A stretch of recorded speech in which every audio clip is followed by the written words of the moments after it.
Hello friends, welcome to ఎంఎస్విఆర్ channel. Friends, ఈరోజు మీ అందరికీ ఈ వీడియోలో ఇప్పుడే వచ్చినటువంటి ఒక ఫ్లాష్ ఇన్ఫర్మేషన్ అప్డేట్ గురించి చెప్పడానికే ఈ యొక్క వీడియోని అయితే చేయడం అయితే జరుగుతుందండి. సో ఆ ఫ్లాష్ ఇన్ఫర్మేషన్ అప్డేట్ ఏంటంటే, మన యొక్క ఏపీ రాష్ట్ర వ్యాప్తంగా పెన్షన్దారులకు సంబంధించి నవంబర్ 1వ తేదీన పెన్షన్ 4,000 రూపాయలతో పాటుగా ఈ కానుక కూడా అయితే అందబోతుంది. అయితే ఏ కానుక అందబోతుంది ఏంటి, దానికి సంబంధించిన పూర్తి వివరాలు తెలియజేస్తాను. ఈ వీడియో నచ్చినట్లయితే లైక్ చేసుకొని, ఛానల్ ఎవరైనా సబ్స్క్రైబ్ చేసుకోకుండా వీడియో చూస్తున్న వారు ఉంటే కనుక వెంటనే ఛానల్ కూడా సబ్స్క్రైబ్ చేసుకొని ఫాలో అవుతారండి. ఇక ఆ వివరాలకు వెళ్ళినట్లయితే, మన యొక్క ఏపీ రాష్ట్ర వ్యాప్తంగా పెన్షన్ల పంపిణీ అనేది ప్రతి నెల 1వ తేదీన ఏపీ ప్రభుత్వం అయితే చేపడుతుంది. అయితే ఇది మనకు గ్రామ మరియు వార్డు సచివాలయాల ద్వారా ఈ పెన్షన్ల పంపిణీ అనేది పెన్షన్దారులకు అయితే అందించడం అయితే జరుగుతుంది.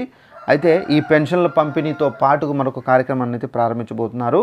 అదేనంటే, మనకు ప్రతి నెల ఏదైతే రేషన్లు పంపిణీ చేస్తారో, సో ఆ రేషన్ అనేది అనగా మనకు రేషన్ కార్డులో ఎవరైతే సభ్యురాలు ఉంటారో, సో ఒక్కొక్కరికి 5 కేజీల రేషన్తో పాటుగా సో ఇవైతే మనకు పంపిణీ అయితే చేయడం అయితే జరుగుతుంది. అయితే మీరు తప్పనిసరిగా రేషన్ షాపుల దగ్గరికి వెళ్ళి మీ యొక్క రేషన్ కార్డు అనేది తీసుకొని వెళ్ళి, సో ఎవరైతే ఎంతమంది సభ్యురాలు ఉన్నారో వారందరికీ సో ఈ రేషన్ అనేది వేయడం అయితే జరుగుతుంది. అలాగే మీరు రేషన్ షాపుల దగ్గరికి వెళ్ళి సో బయోమెట్రిక్ అనేది వేసి సో మీరు ఈ రేషన్ అనేది తీసుకోవాల్సి అయితే ఉంటుందండి. సో ఇదంటే మనకు ఉన్నటువంటి ఇన్ఫర్మేషన్.